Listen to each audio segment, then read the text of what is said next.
This was the first time the black man had ever eaten fried chicken. Curiously, he asked the driver, "Where should I throw the bones?" The driver rolled down the window. We do this. And the man copying the driver threw the bones out the window. They stopped at an intersection, and a couple looked at them with disgust. A white man actually driving a black man, but Tony didn't care. Tony used to be a hardcore racist. Once, two black repairmen came to his house, and his wife kindly gave them a glass of water. As soon as they left, Tony threw the glass in the trash.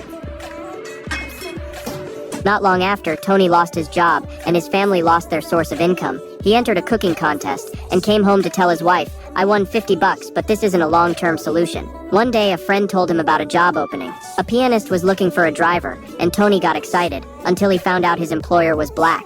The pianist was about to go on tour in the South, a region known for its extreme racism. He needed more than just a driver. The pianist said, "You're really good. I've heard about you from people around town. You've got a way with handling trouble." Tony thought it over all night, and the next day he decided to take the job. Before leaving, the butler handed him a green book. It listed hotels along the tour route that would accept black people. Without it, black people could hardly travel at all back then. On the road, the doctor gave Tony two requests. First, the piano had to be a Steinway. Second, he needed a bottle of whiskey every night.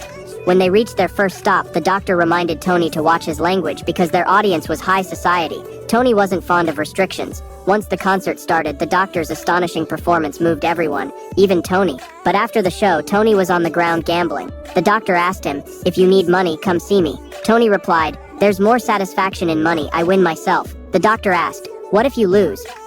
They didn't have a choice whether to be inside or out. You did. That night, Tony wrote his first letter to his wife mentioning the doctor. As he watched the doctor play the piano, he realized the pianist had forgotten he was black. He was a true genius, but for some reason, he always seemed so sad.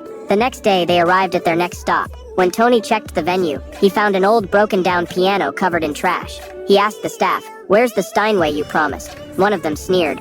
Who you think you're talking to, greaseball? Tony, enraged, slapped him across the face. That was when the doctor finally got the respect he deserved. Tony quietly stood in the corner of the stage, proudly watching the doctor shine under the spotlight.